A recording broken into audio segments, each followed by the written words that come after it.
without being insensitive or ignorant about the fact that these things happen, guys, let me quickly do this review. Let us talk about the 17 men who were recruited ukuthi bayosebenza as well, stories zithekuhluka. The reporters are reporting this differently. Abanye bathi baqashwa i-agent ukuthi bazongena kwi-security what security security guards, abanye kuthiwa ama-bodyguards. Yeah, but the story that I have been following for a couple of months now, which happened last year, these men, they ended up being trapped in Russia.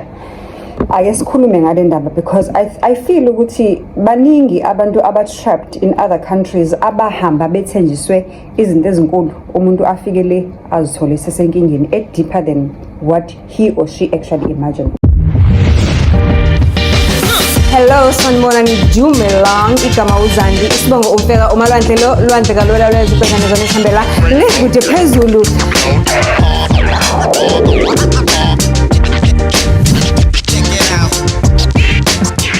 To join.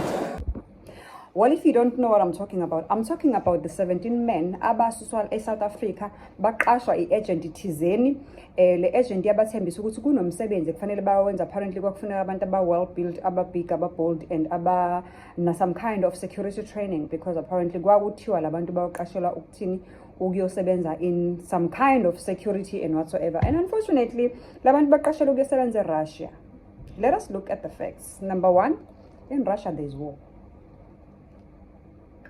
It's public knowledge, it's all over the news. Number two, if une-agent ethembisa umsebenzi thizeni ukuthi uyosebenza out of the country, how do you now know ukuthi this agent is legit and you're going to be safe?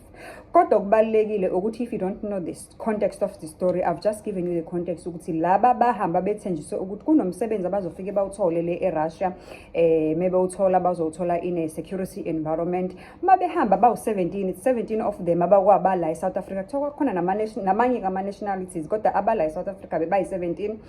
Abayi-4 babo sibabonile bebuyele ekhaya back last week bekulende or Tambo, and abanye abawu 4 efikile last week, 11 yakhona ifikile a week before, and oyi-1 kuthiwa critical injured somewhere in the mountains of Russia, where we know ukuthi kunezimpi khona. Okokuqala nje guys, without being judgmental, how do you trust an agent that is recruiting you and promising you umsebenzi endaweni la kuliwayo khona? Siqeda ukuzwa this morning ukuthi i-US iyahlasela ezindaweni ezithile, kunezindawo eziqhuma umlilo kuyimanje ezihlaselwe i-US. Can you just easily trust an agent engathi manje ikutholela umsebenzi eCongo ube wazi kahle ukuthi iCongo is got a very huge economic instability? Some areas, most areas in Congo kungeneki. Kuyaliwa. It's public knowledge. And nawe ulutheke uvuma ukuthi uyosebenza in Russia, where you know very well ukuthi eRussia kunempi, irunning nempi, and ulutheke nje uvela uhambe nawe ufuna ukuyongena khona lapho, whilst you know ukuthi most areas in Russia are not safe. Putin phakimbi one way lapha kuyaliwa kubi, ne-US ngaphi iyabhebhezela iyafaka umlilo upetrol emlilweni already. Let us talk about the safety and trusting imsebenzi ya overseas. We've seen it before. Iy'ngane zihamba ziyoba stuck overseas. Umntana athi ngathenjiswa a modeling job, ngathenjiswa an acting job, ngathenjiswa umsebenzi cleaner. I've done stories on my story times where we are talking about these things. Abake bafike balaliswe nezinja. Umuntu aphuca passport, aphuca ama-documents akho sesitakile akasawazi ukubuya. Let us talk about these things. How do we raise awareness? And how do we know if agents are legit? Who to contact first? First of all, within our own countries, because I'm also one of the people who've lived abroad. And I know the procedures are involved. Well, agent will handle your visas, will handle this one. But at the end of the day, before you even trust an agent ongayazi ukuthi legit kangakanani, be in touch with your embassy, South African embassy, all over the world. Kunama embassies that are linking South Africa to different countries. International affairs, labor, there is a department there that deal with international affairs, recruitment and things like that. Contact those people. I'm going to link some of them links down below that you can actually verify ukuthi if umsebenzi uyiwona ngempela, because lento siyayibona iyathanda ukuba intendlo zobalayo. We've seen some of our influencers before behambile la bathatha izingane kwathiwa kufuneka ingane zamantombazane kune-agent kiwa le ko-Russia bayosebenza kufuneka amantombazane kuphela, and it sparked a lot of noise in the social media because people wanted to know why is it so good to be true. Yikephi la ukuthi uyosebenza khona utholela umsebenzi uhola ufika uhlale kamnandi kufuna amantombazane kuphela kufuna a certain age, there is something fishy.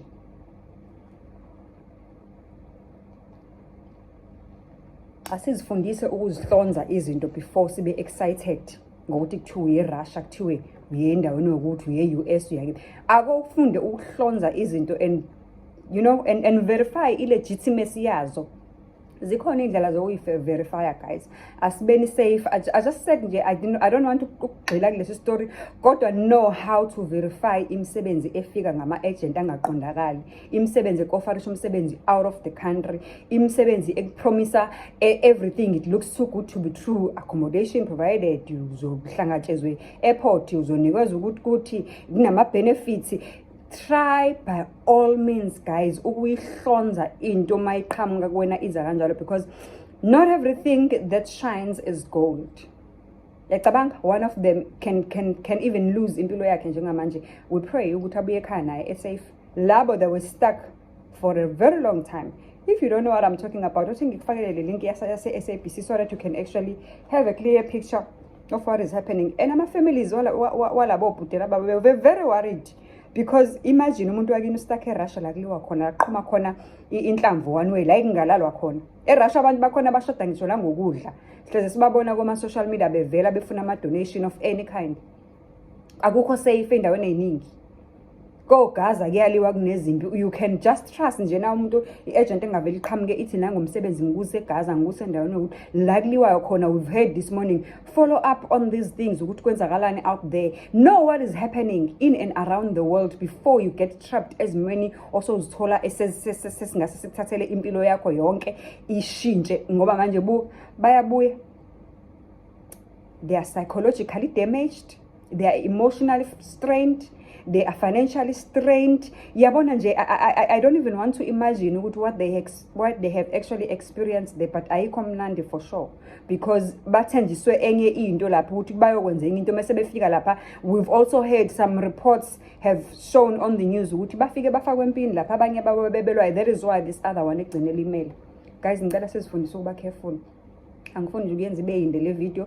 Let us learn. Siyazi ukuthi sonke siyayifuna impilo emnandi, siyafuna ukuba out of the country, si-experiment izinto differently, kodwa sizifundise ukuba careful. Ihlonze into before uzifaka kuyona.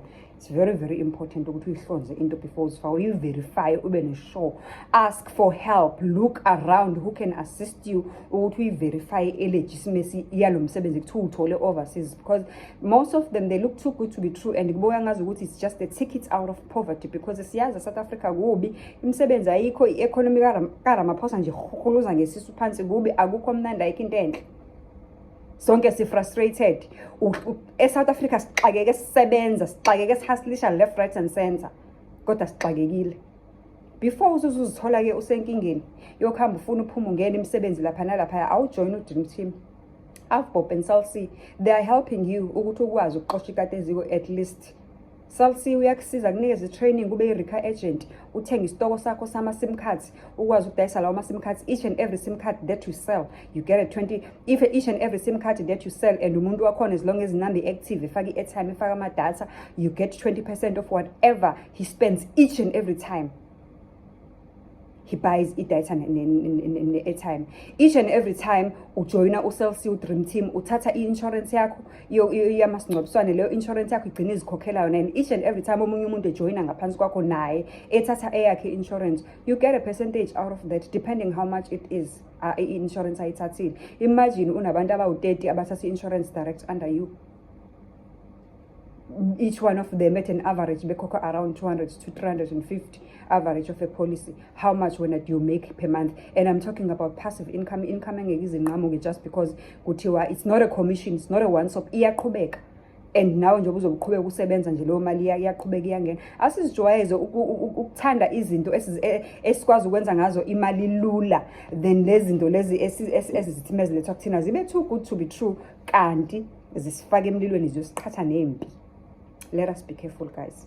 Don't forget to like, comment, subscribe, share. And if you didn't know what you were talking to, uMalwandle lo uZandika Maisibongo Mfeka. Yeah, asihlangane with story time. I just wanted to do this quick review. I did not mean to make this video very long, but be careful. That's all I'm asking for. Be careful. Ngiyakuthanda.